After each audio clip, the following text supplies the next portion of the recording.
Olá pessoal, tudo bem? Aqui é a Daniele e eu quero compartilhar um momento de reflexão da Palavra de Deus com vocês. Está em 1 Tessalonicenses, capítulo 1, versículos 2 e 3, que nos diz o seguinte: Nas nossas orações sempre damos graças a Deus por todos vocês e nunca deixamos de pedir em favor de vocês, pois lembramos na presença do nosso Deus e Pai como vocês puseram em prática a sua fé, como o amor de vocês os fez trabalhar tanto e como é firme a esperança que vocês têm no nosso Senhor Jesus Cristo. Essa aqui é uma carta, então, que Paulo escreve por volta do ano 50 depois de Cristo para a igreja de Tessalônica. A igreja primitiva é um objeto de estudo para muitas pessoas que estudam teologia, né? E além do meu trabalho, então, como ministra na Primeira Igreja Batista de Curitiba, também dou aula na Faculdade Batista do Paraná. E é curioso que muitos alunos, quando chegam na parte do TCC, eles querem pesquisar sobre essa igreja primitiva. E vários são os problemas que giram em torno dessa pesquisa. Qual a diferença da igreja primitiva para a igreja atual? Onde foi que a gente deixou de praticar as mesmas obras, as mesmas práticas que a igreja primitiva tinha? Enfim, vários são os problemas que giram em torno desse objeto de estudo que é a igreja primitiva. Mas o curioso é que Paulo, quando ele escreve para a igreja de Tessalônica, ele dá elogios para essa igreja, que é uma igreja jovem, porém é uma igreja entusiasmada e cheia de esperança. Ali diz que eles faziam com que a fé fosse prática, né? E eles estavam também aguardando pela volta de Cristo. Era uma igreja viva, que trabalhava então e servia uns aos outros, mas ao mesmo tempo também aguardava a Jesus. Então, mais ou menos 200 anos depois da escrita dessa carta, lembrando que a igreja de Tessalônica ainda, né, era uma igreja que os cristãos se reuniam de forma, né, nas casas, não tinham templos, enfim. Embora Cristo não veio estabelecer uma religião, o cristianismo, mas ele veio cumprir o plano de Deus, o plano de salvação. Porém, os cristãos eram perseguidos. E 200 anos após, mais ou menos 200 anos após essa carta de Tessalonicenses ser escrita, aconteceu em Alexandria uma epidemia e cerca de 5.000 pessoas morriam todos os dias por conta dessa epidemia. E qual foi a decisão então que tomaram para evitar o contato com essas pessoas? Porque daí não tinha tantos recursos, né, de saúde, mesmo de sanitarismo, de higiene. Eu não sei o que de fato aconteceu nessa epidemia, mas a gente encontra esse relato no livro do sociólogo religioso Rodney Stark, e fala com que essas pessoas elas eram levadas então para longe das cidades, elas eram abandonadas, porque deveria-se evitar o contato, deveria-se evitar, né, que isso se propagasse ainda mais, porque muitas pessoas estavam morrendo. E o que aconteceu então? Os cristãos, motivados pelo amor, pela fé prática que a igreja de Tessalonicenses há 200 anos tinha, e essa igreja então desse momento também apresentava, se levantaram e foram cuidar desses que haviam sido abandonados. E então muitos desses foram curados pelo cuidado, sendo que o destino deles era a morte, né?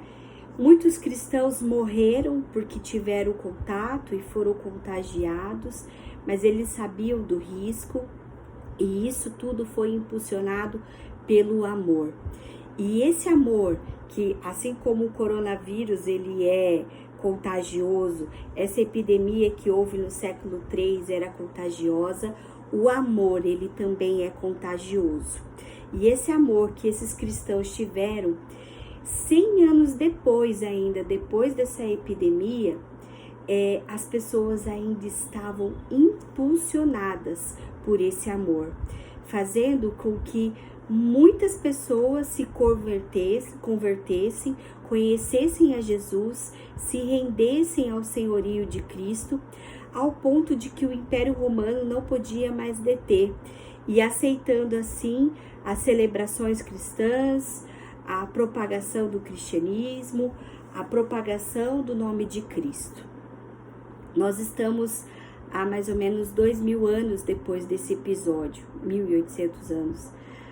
E o que impulsiona eu e você a podermos então fazermos atos, práticas de fé?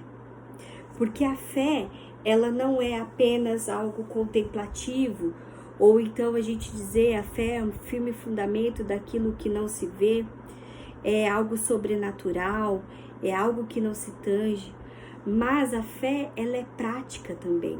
Tiago 2,17 diz que a fé sem obras, ela é morta, ela é vazia. Então, se o meu cristianismo ele está apenas limitado a uma contemplação ou a eu ficar pensando sobre essa dimensão da fé e eu não praticá-la, o meu cristianismo é vazio, o meu cristianismo é morto. Porque assim como Cristo deu a sua vida pela igreja, por todos nós, sem merecermos nada disso, nós também, como cristãos, que cristãos nada mais é que pequenos cristos, devemos dar a nossa vida pelas pessoas. O cristão, o cristianismo que pensa no seu autocuidado apenas e na sua autopreservação e no seu crescimento humano, prosperidade, cura física, e seja lá mais o que for, é um cristianismo limitado, que não pensa naquilo que é muito maior, que é Jesus, que é a vida eterna, que é eu dar a minha própria vida pelo outro. O que tem te impulsionado? A igreja primitiva, a igreja de Tessalonicenses, era uma igreja impulsionada pelo amor. A igreja do século III, que cuidou daqueles que estavam contaminados pela epidemia, era uma igreja de amor. E hoje, a igreja atual, e eu não estou dizendo uma igreja com paredes, uma igreja com uma placa denominacional, estou dizendo da igreja universal, da igreja invisível, da igreja unida do Senhor, que está aqui em Sarandi, no Paraná, que está em Curitiba, que está no Japão, que está na Inglaterra, que está na Tailândia, seja onde for nesse mundo. A igreja do Senhor deve ser motivada por esse amor. Então, a minha reflexão hoje é que como está sendo o seu cristianismo? Como está sendo a sua vida diante desse Cristo, do Cristo que vive em você? Suas práticas têm sido de amor? Seja doações, seja uma oração por alguém, seja o compartilhar da palavra, seja eu ir até alguém. A gente precisa se cuidar, sim, da nossa saúde, evitar contato, evitar a proliferação da pandemia.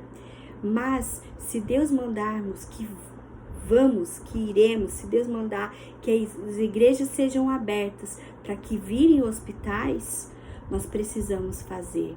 Nós precisamos agir para que o nome de Cristo seja conhecido, para que o nome de Cristo seja exaltado. Então, a minha oração hoje é que o Senhor nos encoraje. E a Bíblia diz em 1 João 4,18 que o amor lança fora todo medo. Então, se há medo entre nós, povo de Deus, que seja lançado fora todo medo, para que a gente cuide das pessoas que estão cegas espiritualmente, que não estão vendo Deus no meio de tudo isso, que acha que Deus nos abandonou, e Deus não nos abandonou. Deus está conosco. Deus quer mostrar e revelar o seu amor, e para isso Ele chama a mim e a você, para mostrarmos esse amor para esse mundo que carece do Salvador. Que Deus nos abençoe, nos encoraje e nos encha de amor.